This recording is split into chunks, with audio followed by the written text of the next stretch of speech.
This is a new Nigeria with Olawale Oluwade. On today's episode, I will speak briefly on what I've titled "A Country and Its Misplaced Priorities." A country and its misplaced priorities. Nigeria lost her way since the 1980s, and rather than retrace her steps, has persisted, down the perilous path. It is said, when you are in a hole, you stop digging. Yet, our leaders successively over the decades, but notoriously in the Fourth Republic, if I may say, have dug even more furiously. They've continued to dig, even more furiously. Nigeria is a terribly poor country. Let me say that again, so I don't make mistake. I didn't make any mistake. Nigeria is a terribly, terribly poor country. By every parameter you use to measure the health and the wealth of countries, these parameters indicate, that Nigeria is a terribly poor country. However, and this is the strange paradox, the Nigerian political and elite class still carry on, like they live in an alternate universe.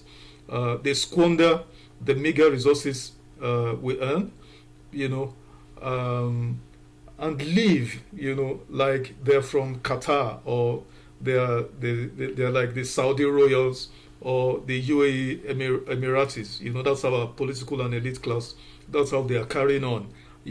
Now, this Fourth Republic and its peculiar breed of political actors, the worst, of all our leaders in our history.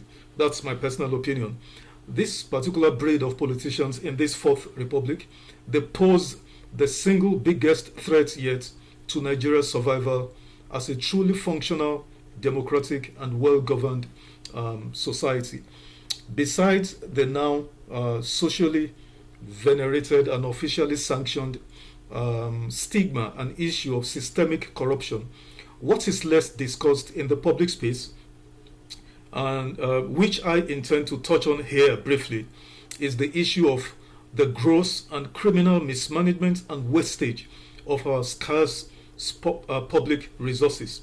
Rather than our politicians and elite class channel public funds to the issues of critical necessity and which impact the most people directly and positively, governments at the different tiers instead waste our scarce resources on misplaced, bogus, and unproductive, vainglorious programs and projects. From President Muhammadu Buhari's administration from 2015 to 2023, the list is long, but I will stay, for brevity, I will stay with the current administration of President Bola Ahmed Tinubu and cite a few examples. First, the 15 trillion Lagos Calabar Coastal Road project, which has got maybe close to 2 trillion naira as I speak. Then the 712 billion Murtala Mohammed International Airport renovation project. Now, how anyone who is sane can objectively justify this humongous, project expenditure or budget or appropriation, is beyond me, to be honest. Then also the 39 billion naira International Conference Center project, renovation project. Of course, it's been since requesting the Bola Ahmed Tinubu Conference Center. Then also the 21 billion Vice Presidential Mansion renovation or construction project, which has since been completed by the FCT. Then also you have the presidential aircraft purchase of about 150 billion naira. But then, listen to this. Each senator in the National Assembly, 109 senators, each of them receives monthly salary of 21 million naira. That's what one of them said last year.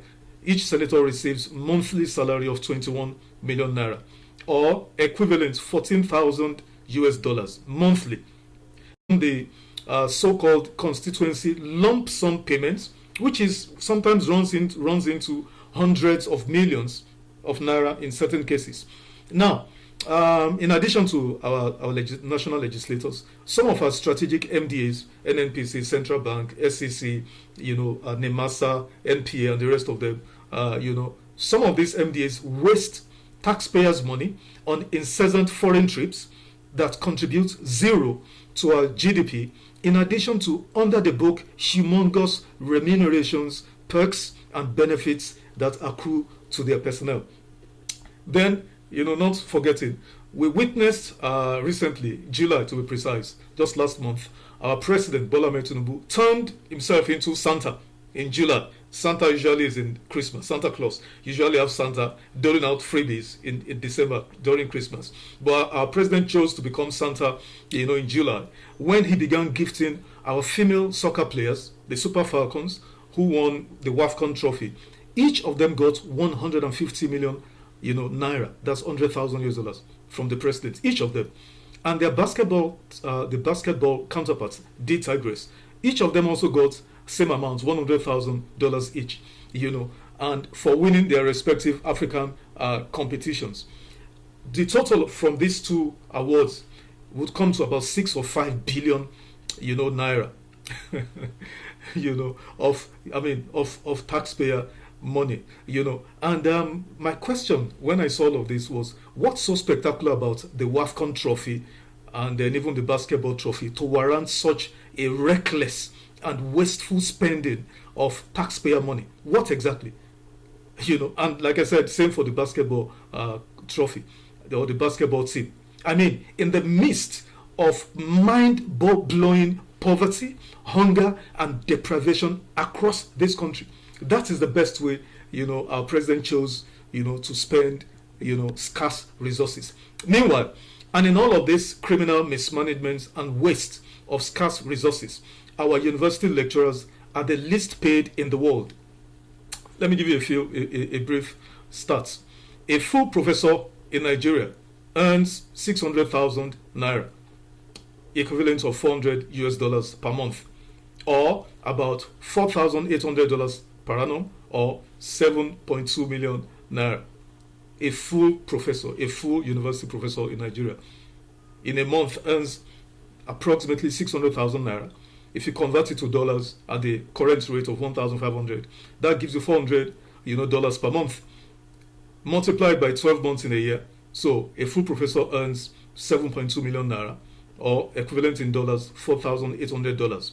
Now compare this with their colleagues or counterparts in the United States, for instance, where the least paid, the pay of university in the United States graduated into three broad categories. So the least paid university lecturer or professor earns in America roughly $50,000 per annum. $50,000 per annum in America is 75 million naira. But the counterpart in Nigeria collects about 10% of that. That's 7.2 or 7.5 million naira. Now, the medium category, the average base lecturer in America receives approximately $100,000 per annum. That's roughly 150 million naira per annum. Now, the highest paid professor in America takes home 200,000, a little above $200,000, or 300 million naira per annum. So the highest paid professor in Nigeria does not even earn as much, earns just about 10% of the least paid professor in the United States. Let me say that again. The highest paid professor in Nigeria, those who are close to retirement, who has been professor for maybe 10, 15 years, the highest paid, the topmost of the top, earns less than 10% of the least paid university lecturer in the United States of America. Now, let me go further. As it is with our lecturers, so it is with all our teachers in our primary and secondary schools. In fact, their conditions are indeed most pitiable. That is the conditions of earnings of our primary and secondary schools teacher. Now, much worse are our soldiers and policemen. I mean, haven't you seen soldiers and policemen in videos on social media recently, especially when the president, rained down dollars on our athletes, on our female footballers and female basketballers? We saw videos of soldiers and policemen lamenting, their poor remuneration and conditions of service. These are people who lay down their lives. Not, and this is not something fictional. This is something that is happening on a daily basis. Policemen and soldiers are dying, in the service of this nation daily. Now, how do you give, one of the conundrums I cannot, wrap my head around is this: how do you give guns to a man and hand him 100,000 naira per month in this economy and expect such not to become a criminal? Because the least paid policeman earns about 150,000 per month. The least paid policeman, maybe a constable, earns 150,000 naira. And I'm actually being generous. And then you give them a gun and you expect this not to shake down the public, as we see in various videos every day, or extort bribes from criminals and look away while they perpetrate their crimes. Or actually, as this becoming prevalent, actually this, law enforcement personnel actually become, criminals and perpetrate some of the most heinous crimes against the very people they are recruited to protect and defend. How anyone truly expects, law enforcement personnel not to become criminals in Nigeria beats me. Poor remuneration, poor welfare package, and a bleaker future post-service. So how do you expect them, when you gift them a gun, what do you expect them to do? Now, in my opinion, no policeman should earn less than 300,000 naira, and it is possible if only we had our priorities in proper order. No soldier, likewise, should earn less than 500,000 naira per month, and with vastly improved welfare packages for both policemen, soldiers, civil defense, all of them, paramilitary agencies, none of them should earn less than 500,000 naira per month, and we can afford it. Then, no primary and secondary school teacher in this country of Nigeria should earn less than 500,000 naira per month. Critically, no university lecturer should earn less than $2,500, equivalent of 3.75 million naira a month. Now, while full tenured professor should earn guaranteed 5,000 US dollars per month, that is 7.5 million naira. Why do I recommend this? Good question. Each senator in Nigeria earns 14,000 US dollars or 21 million naira monthly, and that is $168,000 or 252 million naira annually, the highest in the world. That's what a senator receives annually for contributing next to nothing to our economic growth and development. And it explains why the contest for these offices, senator, governorship, House of Rep members, and all of that, this contest for these offices have become so intense and deadly. Yet, it poignantly reveals the awful and tragic state of our society, that those critical segments of our nation's workforce we should revere and cherish are the ones we treat with utter disdain. These professionals, teachers, law enforcement, doctors, nurses, firefighters, etc., these are the building blocks of national development and security in any country, and it explains why serious countries of the world treat these very well and prioritize their welfare and remuneration. These are the front line, of a nation's defense against internal and external threats. The teachers build our future generations and leaders, while law enforcement personnel protect us against lawlessness and anarchy. But what do we have now in Nigeria? Lawlessness and anarchy. So you can actually see a direct correlation between the lawlessness and anarchy that is enveloping Nigeria and the poor remuneration of our frontline workforce. It's a direct correlation. Now, so my recommendation of a new minimum pay for university teachers is a sacred and patriotic call, and I recommend same remuneration I highlighted for university lecturers. That is $2,500 for the least paid university lecturer and $5,000, for tenured professors. I recommend this for doctors, who equally render such essential services to the citizens of Nigeria. For God's sake, this is why doctors are leaving Nigeria. We train them, but no sooner they finish their internship, and they leave this country. They leave. Now, if I might speak to our political leaders directly, momentarily, as I conclude, what is the remuneration of doctors, nurses, and sundry professionals in the hospitals you guys have, you guys love to patronize abroad, and in who you all repose great confidence? What is the remuneration of the personnel in the hospitals? If these hospitals and schools abroad, if the personnel there were remunerated and treated so shabbily and inhumanely as their colleagues in Nigeria are, would you find these foreign hospitals and schools attractive, let alone patronize them? Answer that question. Nigerian elites and politicians, answer this question. So I implore you all, do the right things going forward. Please do the right things going forward. Can you please cut out all the wastages, the corruption, and criminal largesse, so we can have equitable redistribution of resources to the critical sectors of our economy? Can you please do this? Please. From the president to the governors and to all our lawmakers, can you for once have the right priorities?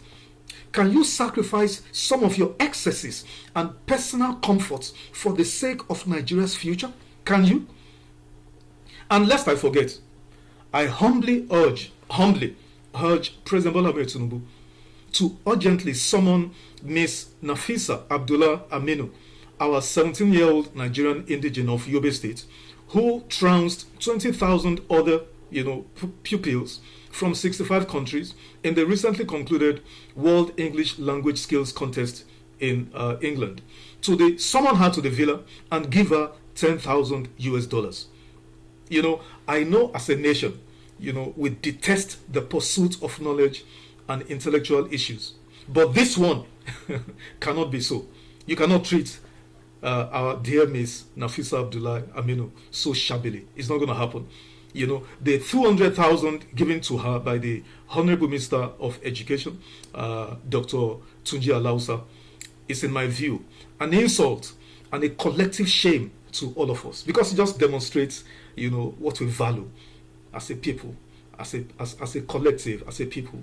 It's a shame and an insult to all of us, and it's not going to stand. So, President Bola Ahmed Tinubu, I urge you, summon Miss Nafisa Abdullah Aminu to the villa and give her $10,000. That way, you encourage other Nigerian pupils, to take education seriously. Education is the future of this country.